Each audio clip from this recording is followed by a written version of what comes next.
தமிழ்நாட்டிலேயே உண்மையா விஜய் நேசிச்ச ஒரு ஆள் நீங்க மட்டும் தாங்க. ஏன் இன்னைக்கு முரண்பாடு? அண்ணன் தம்பிங்கிறதெல்லாம் பாச நேசம்லாம் வேற, கொள்கை கோட்பாடு முரண் வேற. நீங்க இவ்வளவு சண்டை நடந்துக்கிட்டு திருப்பி மறுபடியும் பெரியார கொள்கை வெளியாட்டினா எந்த இடத்துல கொள்கை வெளியாட்டின்னு கேட்க வேண்டியது இருக்குல்ல. ஒரு கேள்வி தானே தம்பி, உலகத்துல மொழியில் இருந்தா எல்லாமே பிறகுது. நான் அந்த மொழியை பேசுறதுனால தான் நான் தமிழன். அந்த மொழியை நீண்ட காலமா பேசுறேன். நான் என் இனம் ஒரு கூட்டம் நிலைத்து வாழ்ற கூட்டம் இருக்குன்னா அது ஒரு இனம்னு வரையறுக்கப்படுது. அந்த இனம் ஒரு நிலைத்து ஒரு இடத்துல வாழுதுன்னா அது தேசிய நிலப்பரப்புன்னு வரையறுக்கப்படுது. அப்போ மொழிதான் எனக்கான கலை, இலக்கியம், பண்பாடு, வாழ்வியல், மரபு, கலாச்சாரம், வழிபாடு, வரலாறு, அறிவியல் எல்லாத்தையும் கொடுக்குது. அந்த மொழியே சாணி ஏன் கூப்ப காட்டு மிராண்டி மொழி. உங்க தமிழ் தாய்க்கு என்ன கொம்பா இருக்கு?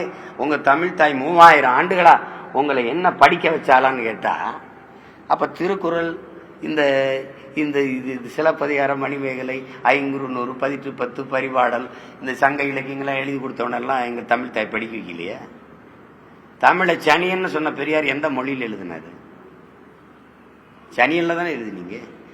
நீங்க என் மொழியவே இழிவாய அது ஒண்ணுமில்லைங்கிற போது அப்புறம் என்ன சமூக மாற்றம், அப்புறம் என்ன சீர்திருத்தம், அப்புறம் என்ன அரசியல் இருக்கு? அடிப்படையே தப்பா இருக்கு. இருக்கா இல்லையா அதை மட்டும் பேசு.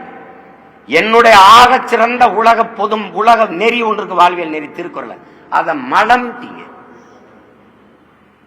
கம்பே ஒரு எதிரி, இளங்கோவடிகள் ஒரு எதிரி, இந்த திருவள்ளுமை ஒரு எதிரி. என்னுடைய எல்லாத்தையுமே குப்பைன்ட்டு அப்புறம் என்ன நீங்க சமூக சீர்திருத்தம், மாறுதல், எனக்கு நல்லது சொல்றது? அப்புறம் திருப்பி அவரை கொண்டாந்து கொள்கை வழிகாட்டினா எந்த இடத்துல கொள்கை வழிகாட்டி? பெண்ணிய உரிமையா? உனக்கு உடல் இச்சை வந்தா பெற்ற தாயோ, மகளோ, அக்காவோ, தங்கச்சியோ அவர்களோட உறவை வச்சுக்கிட்டு சந்தோஷமா இருன்னு சொன்னது பெண்ணிய உரிமையா? நான் கேட்கறதுக்கு பதில் சொல்லணும். பெண்ணிய உரிமையா? சரி, மதுவுக்கு எதிராவா? 1000 தென்னை மரத்தை தன் தோட்டத்தில் இருந்தது வெட்டினாருன்னு அவர் பகுத்தறிவாதின்னு தானே சொல்றீங்க. நான் ஒரு விவசாயி, ஏன் தோப்புல கல் இறக்க அனுமதி இல்லை, இவ்வளவுதானே? அம்மா நீங்க சொல்லுங்க, இவ்வளவுதானே? எவனாவது மரத்தை வெட்டுவானா? கல் இறக்க ஏன் தோட்டத்துல அனுமதி இல்லை, அதுதான் அறிவுள்ளவன் செயல். மரத்தை வெட்டினா வெட்டி சாச்சா இது பகுத்தறிவா? சரி, அதை விட்டுருங்க. அது மதுக்கு எதிராக போராடினாரு. உலகத்துல எந்த நாட்டுல மது இல்ல? எல்லாரும் மது குடிக்கிறான்.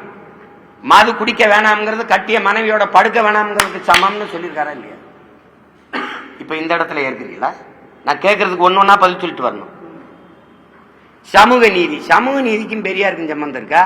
சமூக நீதி இடஒதுக்கீடு எங்க ஐயா ஆனமத்துக்கும் சம்பந்தம் இருக்கா? யாராவது சொல்லுங்க. நீங்க சொல்லுங்கம்மா. போராடி பெற்றுக் கொடுத்தவன் ஆனமத்தா பெரியார்? எதையாவது பேசி இது பொதுக்கூட்ட மேடையாக்கி வெறியேற்றி விட்டாதீங்க. போங்க, அப்புறம் பேசுவோம். செய்திகளை உடனுக்குடனும் துல்லியமாகவும் தெரிந்து கொள்ள சப்ஸ்கிரைப் பண்ணுங்க.